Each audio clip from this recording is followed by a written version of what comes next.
Hello and welcome to this first chapter on business data analytics.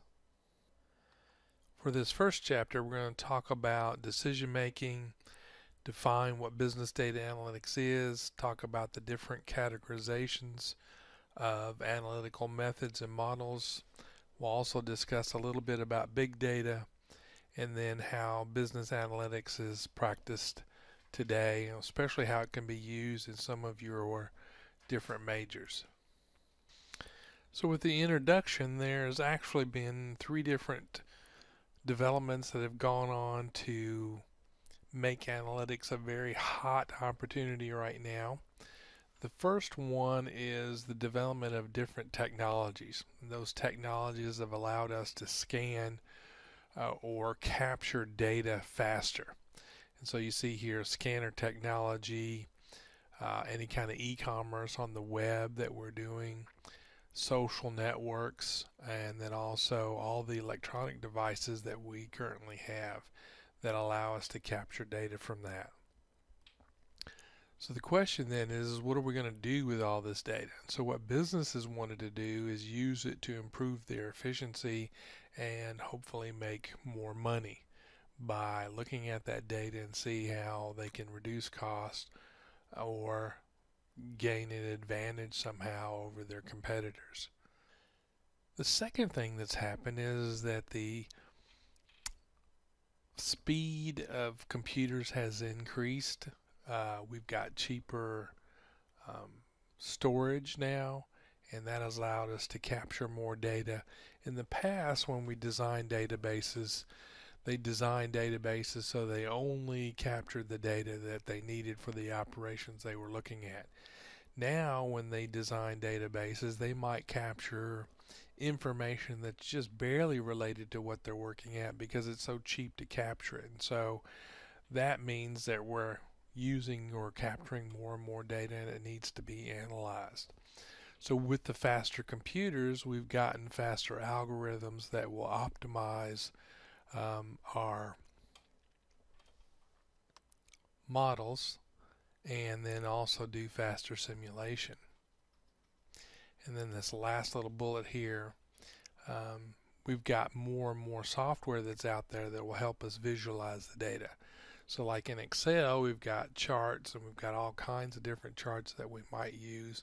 But if you move up to something like Power BI or Tableau, that's going to help you visualize the data and look for different patterns in that data just by giving you a graphical form of it. And this third development, which is related to the previous one that I was discussing, is better computing hardware. We're now doing parallel computing. That is, we can run multiple processors, and each of the processors can take a different aspect of the problem and compute it and then pass it on to something that gathers it all into one result. We also have cloud computing, which is exploding right now. Everything seems to be moving to the cloud, even regular office computers, lab computers, and it is that way because it's so easy to go in there and say, oh, I want a computer that has X amount of processors, X amount of RAM, and I want to run this software on it. And all you do is hit a checkbox and it's ready to go. You don't have to install anything. You don't have to configure anything. It's just making the ability to do that analysis much quicker. And so people aren't hindered by not having the right computer or the right software installed anymore. The next area that we want to talk about is decision making. And so why, have all this data if it's not going to help our decision making? So if you think about it, you're going to be a business manager someday or somebody with a business degree. And part of your responsibility is going to be make these kind of decisions, strategic, tactical, and operational. And so if you could visualize these type of decisions in an organization as a pyramid, and I'll try and draw a pyramid here after I pause this. And so hopefully you see this triangle, and the triangle represents the organization. So operational decisions are made down here. Those are the day-to-day decisions. tactical decisions here, and then strategic decisions here. And so if we talk about, starting at the top, those are the higher level type of decision making, and they're not defined very well. And so they're very unstructured for the most part, right? So with those strategic decisions, you're going to be making your goals and what the organization wants to do in the future. The mid-level decision making, also known as those tactical decisions, is concerned with how the organization can achieve the goals and objectives that you're trying to follow by your strategy. And so that's typically mid-level management. They're somewhat unstructured decisions, but sometimes they have some structure. And what I mean by structure is that they're defined and tell you what kind of things you need to do in order to make this decision or solve this problem. And then at the lower levels of the organization, we have these operational decisions. And so, like I said, they were day-to-day types of decisions. They're typically very structured, and so you might see standard operating procedures, do this, do that, things that can be written down that just about anybody can follow. So on this slide, I want you to think about what is decision making, and it's typically the same or similar steps that you go through every time. So initially you have to define the problem, determine what things that will be used to evaluate alternative solutions, determine the set of different alternative solutions you're going to look at, evaluate those, and then hopefully choose the best one. Some common decisions or approaches to decision making include tradition, intuition, rule of thumb, and then using the relevant data that's available to you. So we'll talk about each one of these throughout the book. The next area that we're going to go into is business analytics defined. And so here is the definition that your book talks about. And it's a scientific process of transforming data into insight for better decision making. And so basically it's just using data to make better decisions, or data-driven decision making, if you want to think of it that way.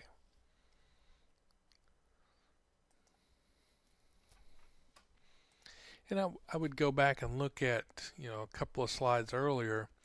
We had this intuition type of decision making. And so people would say, oh, my gut feeling would be this or that. And then when you really looked at the data, that they made the wrong decision. And so now we're seeing that using more and more data to make those decisions is going to be better than using some form of intuition approach to making decisions. So then the question becomes, how does data help us make better decision making? So first of all, it's going to help us create insights from the data, things that we normally might not have been aware of, that were too small to detect, or we just couldn't see it because it was presented as numbers and not as a graphic. Using lots of data and knowing how to use it correctly will allow us to also make better forecasts for planning. We can also use that data to quantify risk, and if we know things are going to be too risky, then we might not do that depending on how risk averse we are.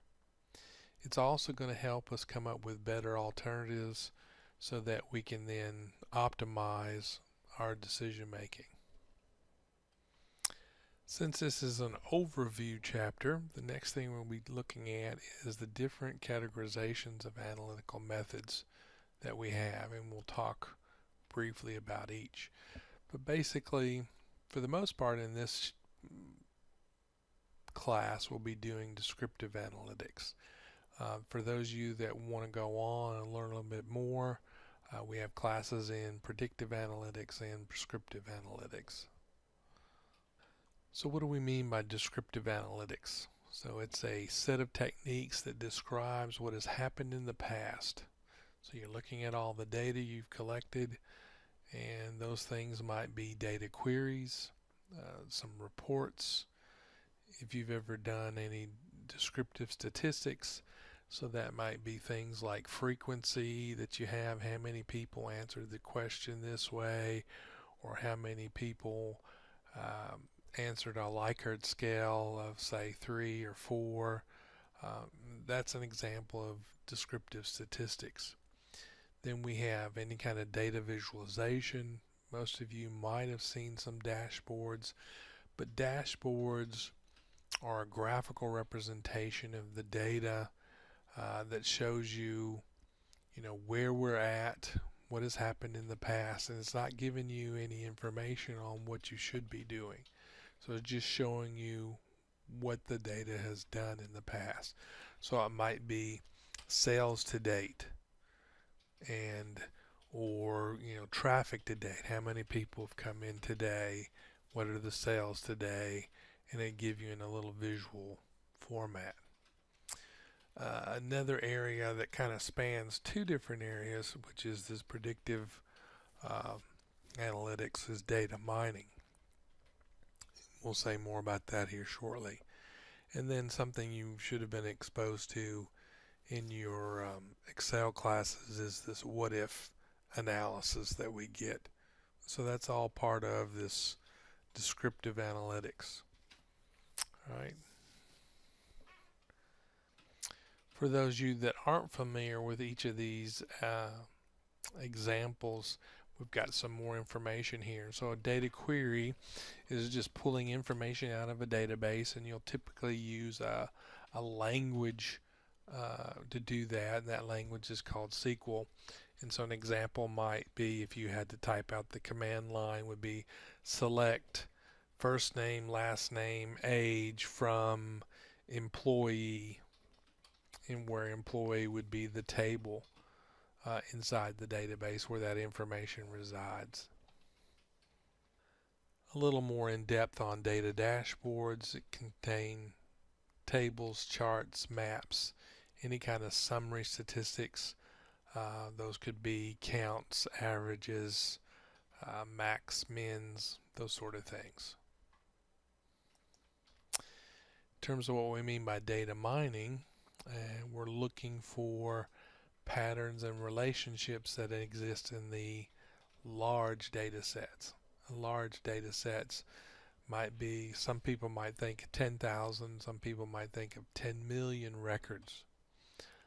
When we do data mining, the types of techniques that we use might include cluster analysis, and here's one called sentiment analysis. Sentiment analysis is a text mining technique where you're looking for certain keywords in, say, people's responses. An example of that might be if you were doing, let's say, a patient satisfaction survey where they wrote out what they thought of their treatment, and so you could get all that text and then analyze that, and if you had a couple of thousand responses, then you can analyze them all together and get a sentiment of what the patients are feeling for that particular treatment. So after descriptive analytics, there comes predictive analytics. And so predictive analytics uses techniques to construct models from past data so that you could predict the future. An example of that might be linear regression. And if you've had a statistics class, you've probably seen how that works. We've got a whole chapter on that, and we'll be covering that more in depth. Some other types of data that you might use with predictive analytics is survey data, any kind of past purchase behavior. So if you're collecting data from the web purchases, you might use that data to kind of predict how sales might go throughout the year. So you might have some kind of time series data with that. And so, also in this area is data mining again to find those patterns and relationships that exist in that large database. And So to me, data mining is more related to predictive analytics than descriptive analytics. Also part of predictive analytics is simulation. We won't be getting into simulation, but it typically involves finding the probability of certain things and the statistics of certain things, and then try to build a model that will simulate over time what might happen.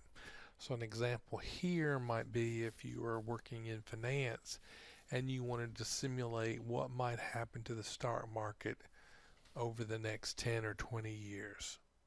And then you would see different models, what's most likely to happen, and then you could build your analysis and reports on that.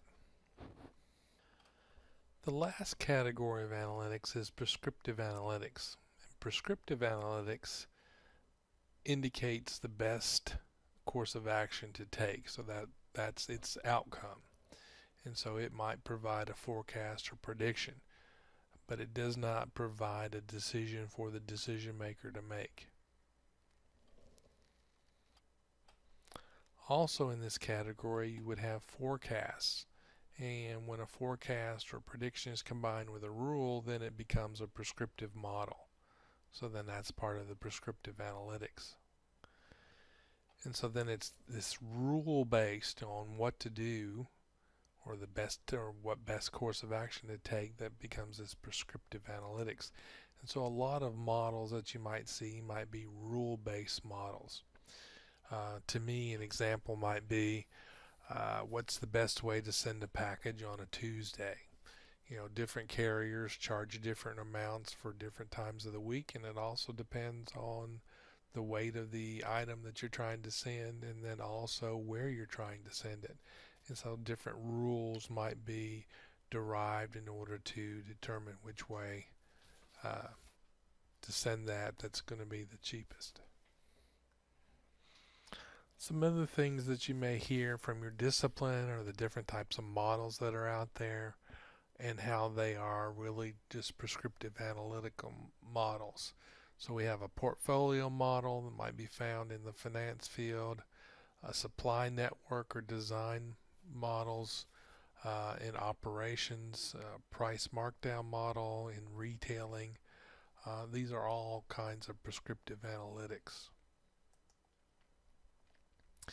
Also within this area you have this simulation optimization, which we've discussed already in terms of its using probability and statistics to design that model, and then it allows those probabilities to vary as the model generates several iterations in order to say, okay, out of 1,000 times this one's going to happen 9 times, or this one's going to happen 50 times. Also with these prescriptive models, the decision maker is going to have different alternatives, and it's going to be up to some kind of rule to define which is the best alternative.